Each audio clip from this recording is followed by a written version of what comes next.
Hey everyone, today I'm going to talk about this cool book called Tiny Habits: The Small Changes That Change Everything by BJ Fogg.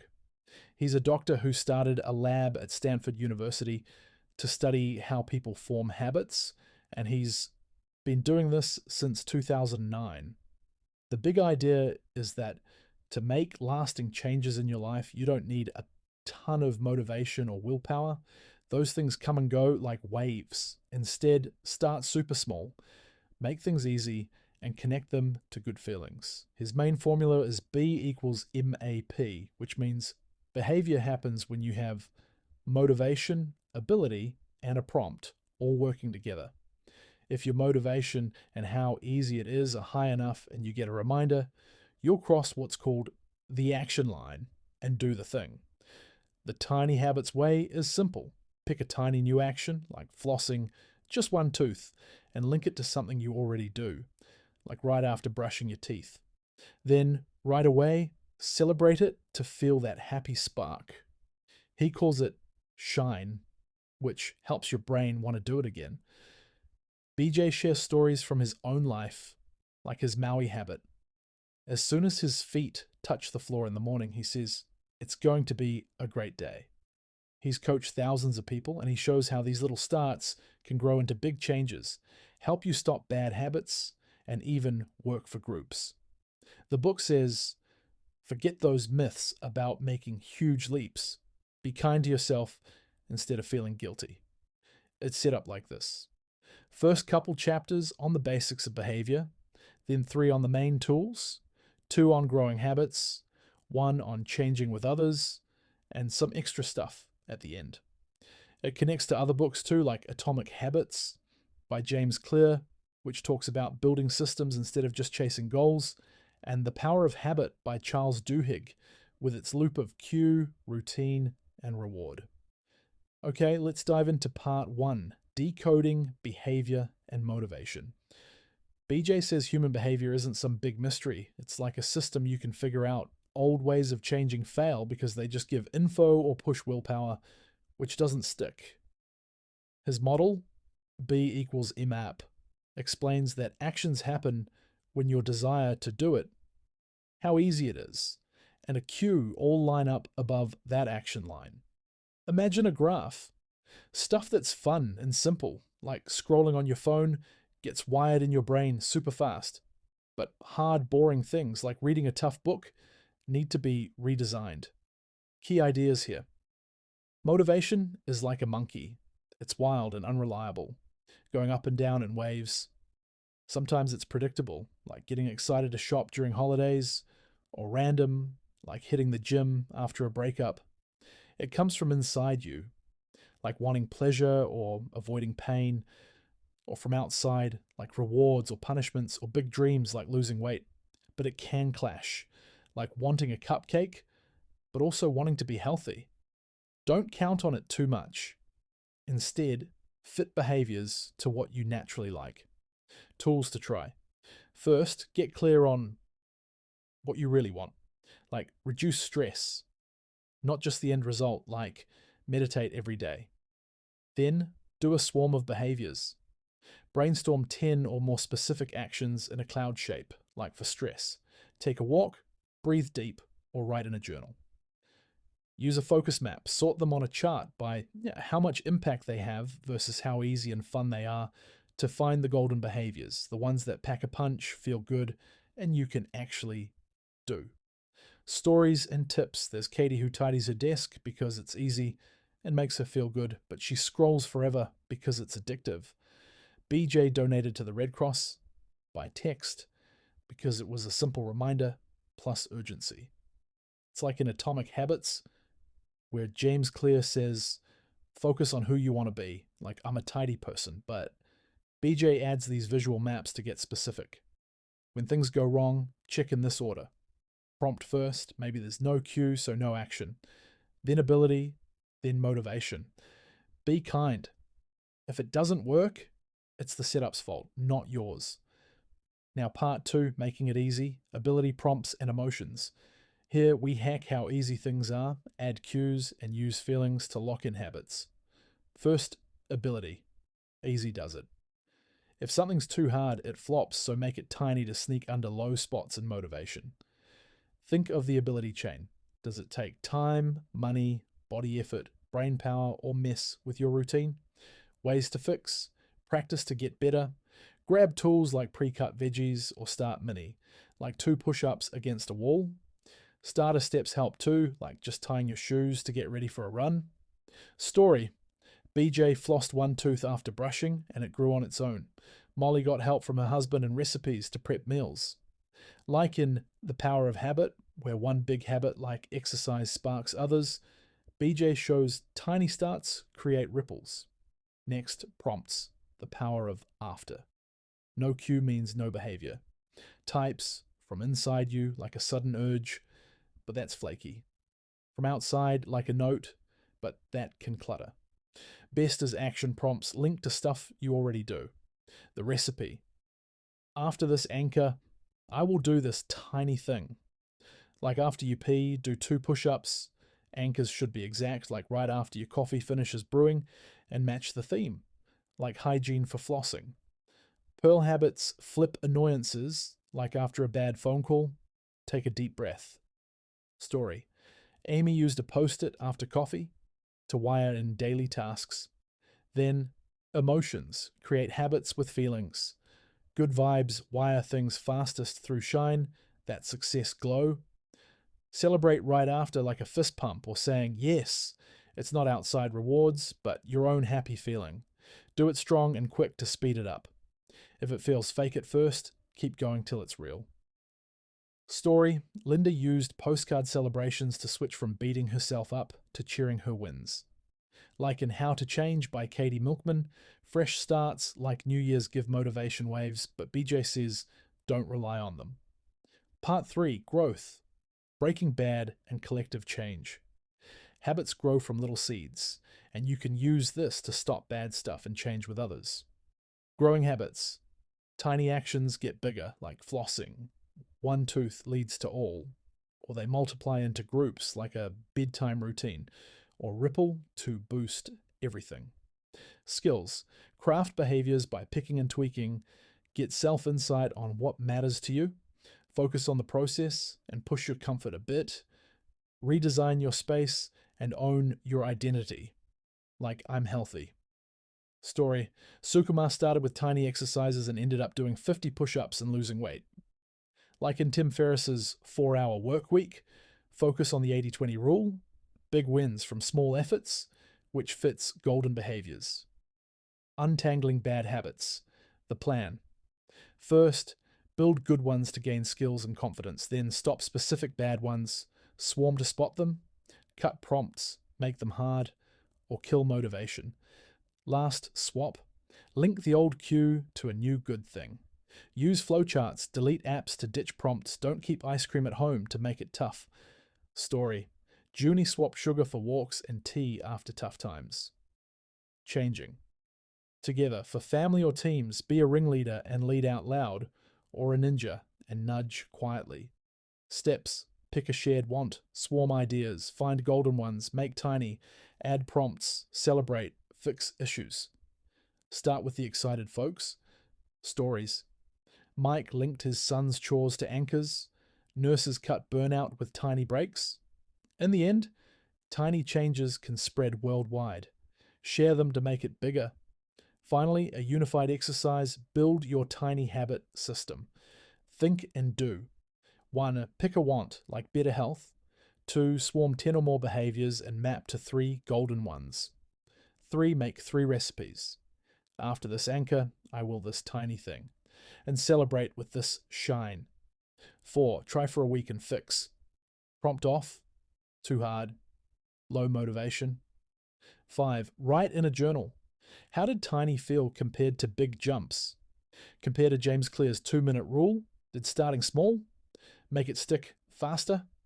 Tweak for growth or swapping bad habits? Now, without further ado, let's cut to a deep dive created by Google's AI power product NotebookLM. A super cool product that lets you create podcast sounding audio to learn and pretty much understand anything We all want to change something, don't we? Eat healthier, maybe exercise more, definitely reduce stress, or just kind of be more productive. Yeah, it's like this universal thing, this desire to be a slightly better version of ourselves. But then what happens? Our efforts fall apart, maybe after a week, maybe a day, and that self-blame just kicks right in. Oh, absolutely. That little voice, or sometimes it's a really loud voice saying, it's your fault. Exactly. You didn't try hard enough. You just lack willpower. You're not disciplined. We hear it all the time, and we tell it to ourselves. And that is where the real problem starts for so many people. We immediately blame ourselves when change doesn't stick. Right. But think about it this way. If you bought, say, some complicated IKEA furniture, right, and the instructions were totally confusing, maybe parts were missing, you wouldn't blame yourself for failing to build it. No way. You'd be on the phone complaining to IKEA, blaming the manufacturer. Exactly. Right. But with behavior change, we do the total opposite. We blame ourselves, not the flawed instructions, the flawed design we're trying to use. Okay, wow. So if we really take that on board, that it's a design flaw, not a personal flaw, how does that, like, immediately change things? Because that feels big. It's potentially transformative. Yeah. Because this deep dive, what we're going to do is flip that script.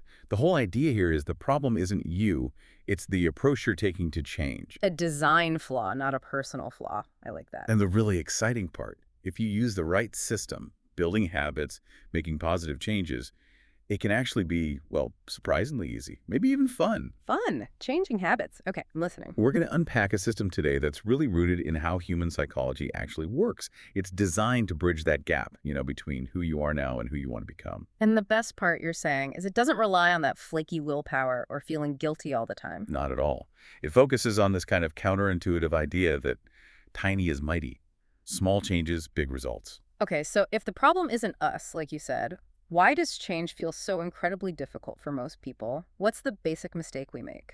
Yeah, that's the trap, isn't it? This deep belief that if we were just, better people, we'd succeed. But it's the design, the approach. So how do we start to understand these design flaws? Is there like a model or something that explains how behavior actually works so we can design better? Absolutely. There's a really foundational model that kind of decodes all human behavior. And this is where we get into the really actionable stuff. It's called the Fogg behavior model. You might see it written as BMAP. BMAP. Okay. And it basically says that a behavior, that's the B, happens when three things come together at the same moment. Motivation M, ability A, and a prompt P. Motivation, ability, prompt. MAP. Okay, that sounds neat. Elegant, almost. Can you break those down quickly? Sure. So motivation M is pretty straightforward. It's your desire, your drive to do the thing. Ability A is about how easy or hard that behavior is for you right now in this context. Okay, easy versus hard. Makes sense. And the prompt, P, is just the cue, the trigger, the reminder to actually do the behavior. The key thing is all three need to happen at the same time. If one's missing or too weak, the behavior probably won't happen. Got it. So motivation, ability, prompt, all converging. Is there a good example of this in action? Oh, a classic one is from 2010, after the terrible earthquake in Haiti.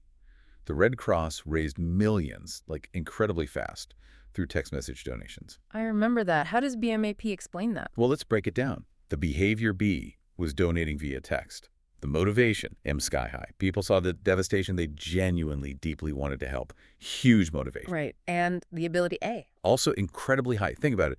Donating was as simple as replying to a text message. That's it. Compare that to, say, finding your wallet, getting your credit card out, reading the numbers. Yeah, much harder, more friction. Exactly. Texting removed almost all the friction. That made it super easy. So high ability. And the prompt, P, well, that was the text message appeal itself. So high motivation, super high ability, clear prompt, they all hit at once. Bang. And the behavior, donating, happened on a massive scale. That makes so much sense. The model also talks about an action line, right? Like a threshold. Yeah, it's a helpful visual. Think of a graph.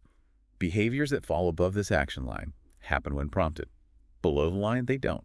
So if I'm super motivated to, I don't know, bench press 500 pounds, but I only weigh 120 myself, my ability is basically zero. I'm way below the line, even with the motivation. Precisely. Or flip it. Yeah. You have the ability to say, do paperwork, but zero motivation. That prompt, maybe an email reminder, just becomes annoying. You're below the line again. Okay. But the really mind-blowing thing about BIP isn't just understanding it. It's realizing how universal it is. This isn't just about your gym habit or eating veggies. It applies to everything. Everything. All human behavior. Yeah. Good habits, bad habits, one-time actions, why you check your phone constantly, why that big project gets done, from flossing one tooth to, running a marathon. It's the underlying code. Wow, okay. A master key to human action. That's quite something. Really is. So if BMAP is so fundamental, why do so many of us, when we want to change, still focus almost entirely on motivation? Trying to amp up our willpower, find the right reward. It's the million-dollar question, isn't it? And it's where traditional approaches really fall down. We think motivation is the engine. We talk about rewards, incentives. Yeah.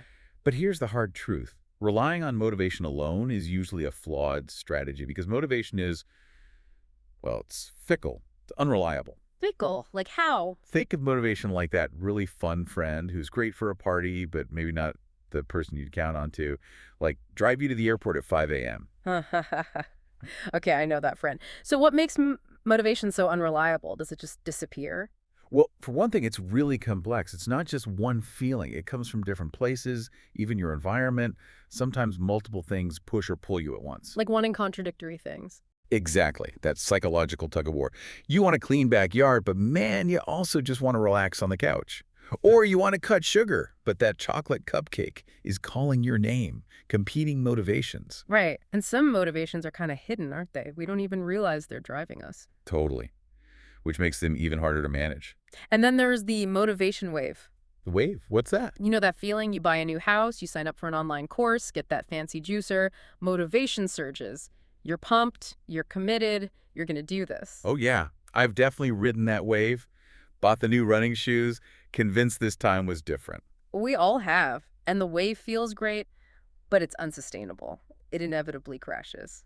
We overestimate how motivated we'll be in the future. So that's why those juicers end up collecting dust. That's a big part of it. Look at online courses. Studies show dropout rates are often over 90%. People start strong, motivation is high then. Life happens, the wave crashes. And it fluctuates day to day too, right? Like smaller waves. Absolutely. Minute to minute sometimes. Think about it. Yeah. Nobody's rushing out to buy Santa hats on December 26th, are they? Motivation's gone. Good point. Retailers know this. Weight Watchers sees huge signups in January, right after New Year's, and again after Labor Day. But November, December, motivation for dieting tanks. There's pie to consider. True. So if motivation is so up and down, what actually works? We often aim for these big abstract goals like eat healthier or reduce stress. And that's another trap. Abstract goals don't work well because you can't do reduced stress right now. Yeah. It's an outcome, an aspiration, not a concrete behavior. Like that bank example, wanting customers to save $500. You can't just do save $500. Exactly. They were focused on the outcome. They needed to pivot. They had to find specific, concrete actions people could do. Like what? Things like call your cable company and ask for a lower rate. Or every evening, empty the change from your pockets into a jar labeled emergency fund. See? Specific behaviors. Ah, okay. Concrete actions, not fuzzy goals. So what this means for you, listening right now, is that focusing only on motivation. It's flawed thinking. It's not a character flaw in you. It's just human nature. You can't rely on it long term. Which leads us to, what was it, Fogg Maxim #1. Fogg Maxim #1. Help people do what they already want to do. Don't try to force the wanting. Exactly. Find what you already desire, even a little bit, and make that easier to do. That's how you outsmart the motivation monkey. Okay, so build on existing desires, and this takes us into the actual behavior design process, the roadmap. Step 1 is clarify aspirations. Yep. Start by getting really clear on what you truly want. Not the behavior, but the outcome or the feeling. Reduce stress, get better sleep, feel more energetic, feel better in my clothes. These are the big picture whys, still abstract. Still abstract, exactly. You can't do get better sleep in a moment, but you can do specific things that lead to better sleep. Which brings us to step 2. Explore behavior options. You called it magic wanding. Sounds fun. It is. It's brainstorming. Imagine you have a magic wand. Poof! You can get yourself to do any behavior that might help you achieve your aspiration. What would those behaviors be? So just list everything, no judgment. Everything. Get specific. Make them crispy, as Fogg says. Not just play with dog, but play fetch with Fido in the backyard for 5 minutes after dinner. Crispy. I like that. Think about one-time actions, new habits you could start, even old habits you might want to stop. Ask friends for ideas. Generate a big list, a swarm of behaviors. Don't worry if they seem silly or unrealistic at first. Okay, big swarm of specific behaviors. Then step 3, match with golden behaviors. This sounds important. It's maybe the most important step. A golden behavior is one that meets 3 criteria. 1, it's effective. It actually helps you achieve your aspiration. 2, you want to do it. There's some level of motivation there. And 3, you can do it. It's feasible for you. Effective, wanted, doable. Golden? How do you find those in your swarm? Through a process called focus mapping. You basically plot your brainstormed behaviors. Think of a chart. One axis is impact. How effective is this? The other is feasibility. Can I realistically get myself to do this? Ah, okay. So you can see which behaviors land in that sweet spot of high impact and high feasibility. Exactly. Remember Mark, who wanted to reduce stress, playing guitar for 10 minutes daily? High impact for him, totally feasible. Golden. But leaving work early every day? Low impact on his stress, he realized. And definitely not fuckable with his job. Not golden for him. So it's really personal. Totally. BJ Fogg, talking about his own sleep aspiration, he used focus mapping. He didn't land on some crazy complex routine. He found his golden behaviors were installing blackout blinds, getting a white noise machine, and crucially, putting his phone on silent in the kitchen, not the bedroom. Things that were actually easy and effective for him. That's the key. Easy and effective. That's what focus mapping helps you find. It bridges the gap from that big aspiration to concrete steps that work in your real life. Okay, so you've found your golden behavior.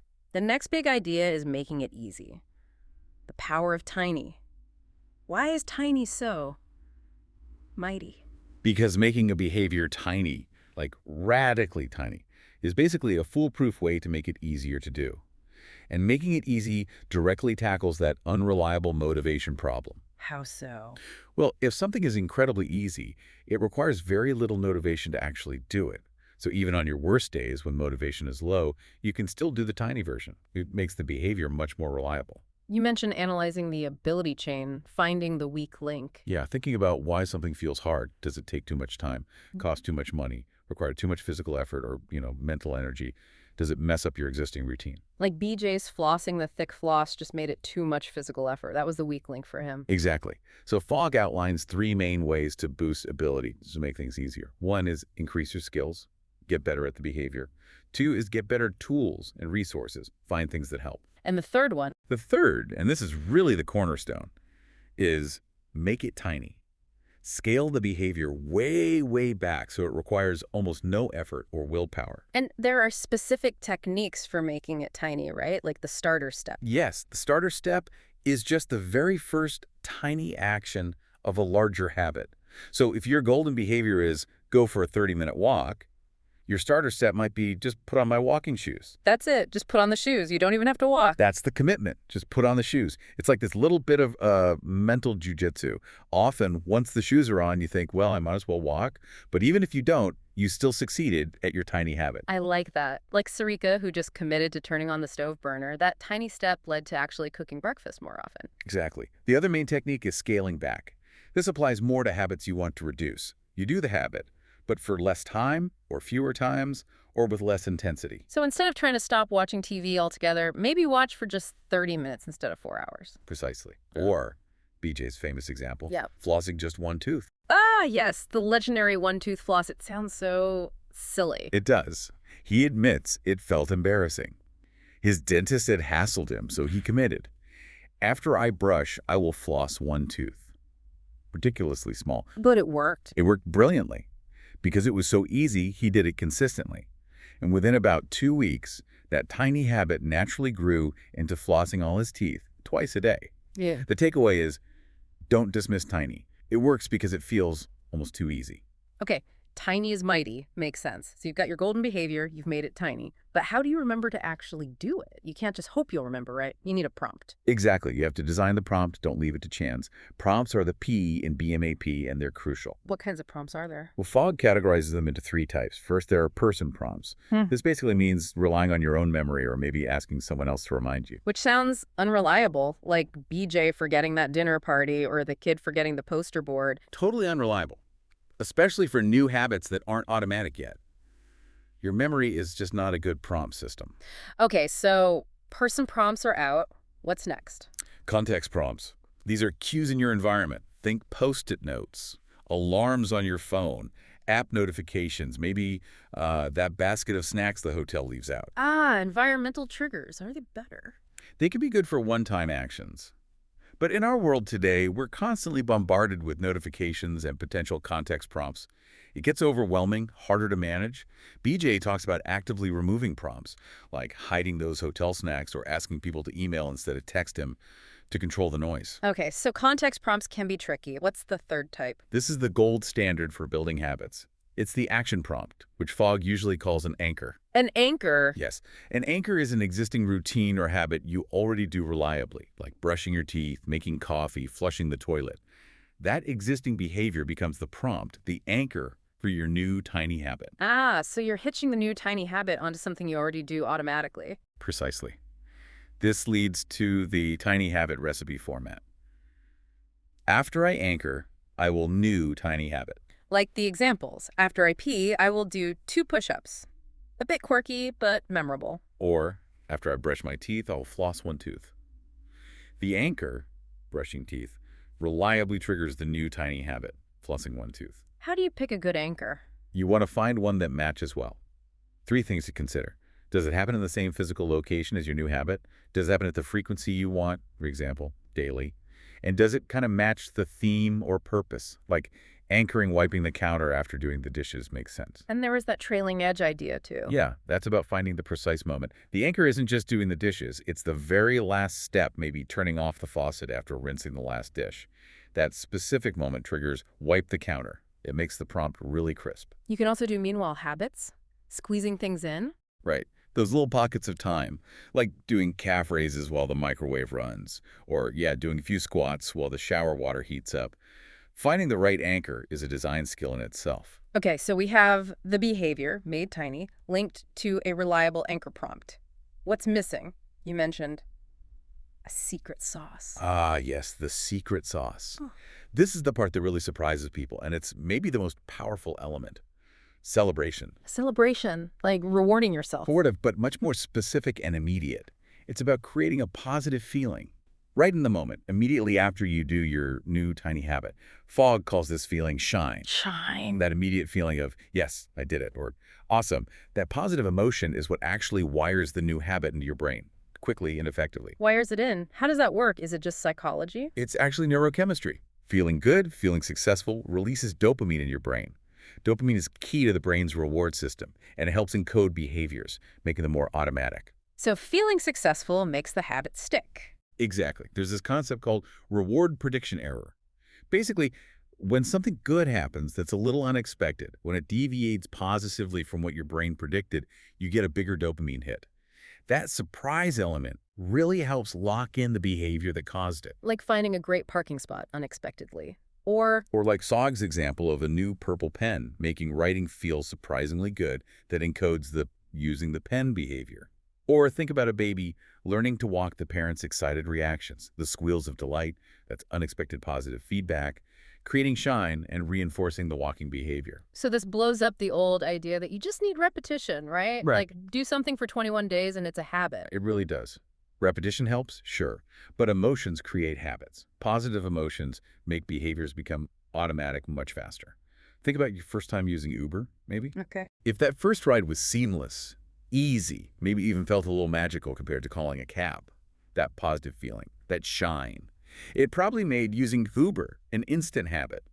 Next time you needed a ride, you didn't debate it, you just opened the app. The emotion wired it in. Wow. Emotion, not just reps. That clarifies the difference between a reward and an incentive too, doesn't it? Absolutely. A true reward, in this sense, happens during or milliseconds after the behavior, like the little ding sounds in Candy Crush, immediate positive feedback. An incentive is future dated. If I run every day for 2 weeks, I'll get a massage. And the incentive doesn't work the same way for wiring the habit? Nope, it's too delayed. The dopamine hit needs to be immediate, linked directly to the behavior itself to really create that automaticity. Which leads to Fogg Maxim #2? Fogg Maxim #2. Help people feel successful. He calls this the most important skill for creating habits, helping yourself or others feel shine. Okay, so what do these celebrations actually look like? We're not throwing confetti after flossing 1 tooth, are we? Probably not. Though, hey, if that works for you. No, it can be really simple, internal, a silent yes, or nailed it, maybe a little fist pump, a quiet good job, even just smiling. The key is that it's immediate, and it generates a genuine feeling of success, that shine. But let's be honest, sometimes celebrating tiny things feels, well, kind of silly, like Jill wiping the counter. Or me doing 2 push-ups. Why should I pat myself on the back for that? Feels a bit much. That's a really common reaction. People feel awkward about it. Frog gives 3 great responses to that resistance. First, it's not about ego, it's just how the system of behavior works. It's brain chemistry. You're hacking your dopamine system. Okay, it's science, not self-indulgence. What else? Second, that go big or go home mentality we often have, it's a trap. Celebrating tiny wins is what builds momentum. Small successes lead to bigger ones. And third, find the deeper meaning. Deeper meaning in wiping a counter. Yeah. Jill realized wiping the counter wasn't just about cleanliness. It actually reduced friction with her husband, improved their morning routine, created more harmony. Suddenly, that tiny act felt significant, connected to her bigger aspiration of a peaceful home. That made it feel authentic and important to celebrate. Ah, connecting the tiny habit back to the bigger aspiration. Exactly. Or think about Mike and Chris with the coffee filter. Celebrating Chris rinsing the filter wasn't just about the chore. It was about building Chris's confidence, repairing their relationship, making Mike feel like a supportive dad again. The celebration reinforced all of that positive change. That makes a lot of sense. The meaning makes the celebration feel earned, even for tiny things. It really does. And one more thing, rehearsal. You can actually practice the sequence. Anchor, tiny behavior, celebration, do it like 7, 10 times. It apparently supercharges the speed of habit formation, like rehearsing lines for a play. Practice feeling successful. Okay, interesting. So we've built this great framework for creating new habits. But what about the flip side? Getting rid of bad habits. That's where so many people struggle and feel like failures. Absolutely. And again, the first thing to remember, if you struggle to break a bad habit, it is not your fault. It's usually because you are using a flawed way of thinking about it, not because you lack willpower or character. So there's a better design for stopping habits too, a master plan. There is. And the first phase might surprise you. Phase 1 is focus on creating new habits first. Wait, to stop a bad habit, you focus on starting good ones. How does that work? By building positive tiny habits, you start experiencing success, you build confidence, and you develop what Fogg calls skills of change. Plus, often, the new positive habits naturally start to crowd out the unwanted ones. Like Sukumar, the guy who started with tiny push-ups and planks. Exactly. He focused on those small fitness habits. They grew. He started feeling like a healthy person. And then, almost naturally, he found himself eating better, exercising more, and his sugar cravings just decreased. He didn't directly attack the sugar habit initially. His identity shifted first. Wow. Crowd it out. Okay, so phase 1 is build the good stuff. What's phase 2? Phase 2 is when you might directly target a bad habit, reverse engineer it. And the first step here is crucial. Get specific. No more vague goals like stop stressing out. Definitely not. You can't stop an abstract general habit. Use that swarm of behaviors idea again. List all the specific, concrete behaviors that make up the bad habit. If it's stress eating, what does that actually look like? Yeah. Eating ice cream while watching TV after 9 p.m., grabbing chips when I feel overwhelmed at work. Get specific. And pick one specific behavior from the swarm to tackle. Probably an easier one. Yes, start with one that feels manageable, maybe the least entrenched one. Then you apply the troubleshooting order, which is PAM. Remember BM, this is MAP in reverse, sort of PAM, prompt, ability, motivation. Okay, so start with the prompt. Yes. Your first and best move is always, can you remove, avoid, or somehow ignore the prompt that triggers the bad habit? Like moving the snacks out of sight, deleting the social media app from your phone, taking a different route home to avoid the bakery. Exactly. And often, a one-time removal, like deleting the app, is way more effective than trying to resist the prompt every single day. Okay, so tackle the prompt first. If you can't remove the prompt, what's next? A for ability. Right. Decrease ability. Make the unwanted behavior harder to do. Add friction. Like removing the batteries from the remote? Or that example of removing the desk chair to make sitting harder and standing easier. Yeah. Or making the TV physically hard to access. Fogg even mentions building a bike TV in his 20s, where you literally had to pedal a stationary bike to power the television. That's definitely decreasing ability. The more friction, the less likely the behavior. Okay, prompt, then ability. What if those don't work? M for motivation. Yes, but this is the last resort. Trying to decrease motivation for a bad habit. Why last?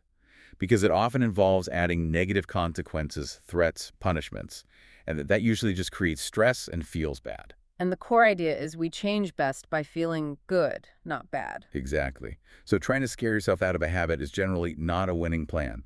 It can backfire. So PM check, prompt, decrease ability, decrease motivation only as a last resort.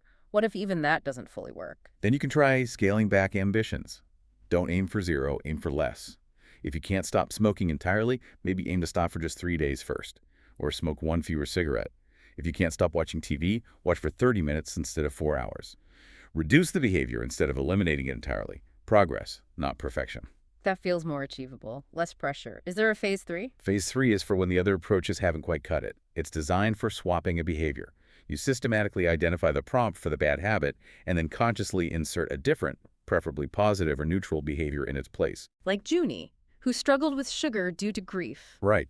She identified her triggers for reaching for sugar, and she consciously swapped in healthier snacks, or sometimes swapped in journaling about her feelings instead of eating them. A direct replacement behavior. So it's a really systematic way to untangle those tricky habits. Very systematic. And importantly, it takes the blame off you and puts the focus back on the design. And these principles, they don't just work for ourselves, right? We can use them to help. Others change too. Kids, partners, colleagues. Oh, absolutely. Changing together is a huge part of this. The same principles apply. Like the story of Mike and his son Chris with the coffee filter. That was such a great example. It really was. Constant arguments, frustration. Mike felt like a nag. Chris felt criticized. Then Mike applied behavior design. He broke down, clean the coffee filter into tiny steps, right? Tiny, specific steps. Take out the used filter, rinse the holder, put the holder back. Super clear, super easy. And the key was the celebration. Yes.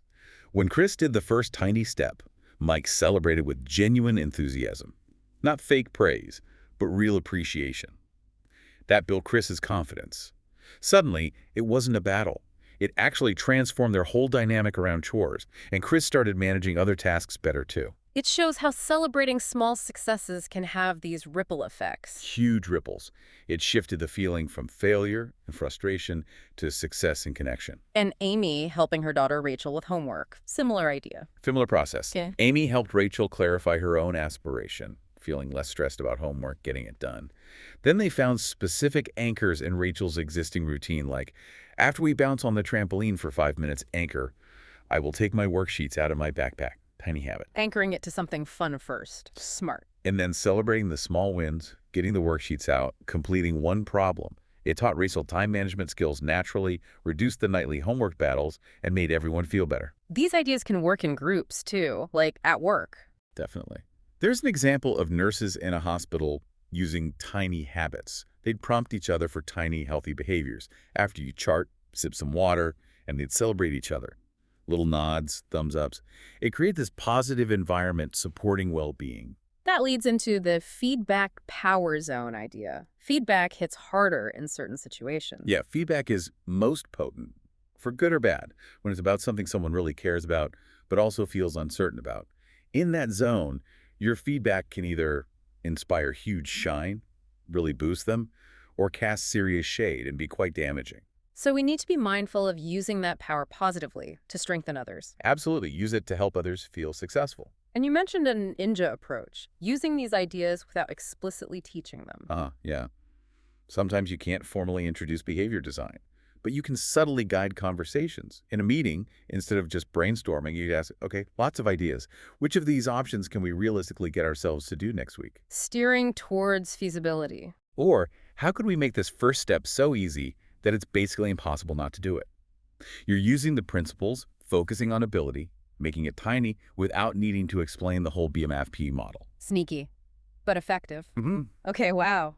We've covered a lot. This has been a fantastic deep dive. It's powerful stuff. So let's try and recap the absolute core messages. First, and maybe biggest, if you struggle with change, the problem isn't you. It's the design of your approach. Right. Design flaw, not personal flaw.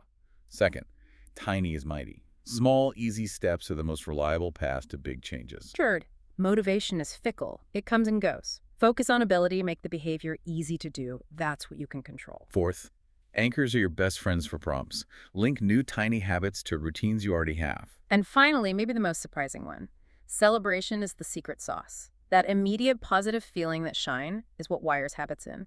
Because ultimately, you change best by feeling good, not by feeling bad. Beautifully summarized. And remember, these tiny shifts, they aren't just about isolated habits. They can lead to massive impact, even transformative shifts in your identity. Like Sukumar again.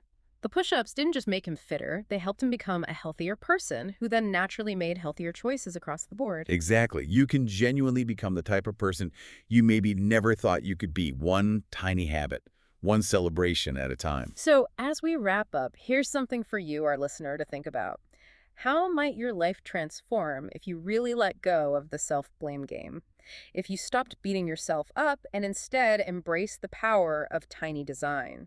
If you focused on creating those moments of shine, cultivating the habits that truly align with the person you genuinely want to become? It's a powerful question to sit with. What tiny seed of change fueled by feeling good will you decide to plant today?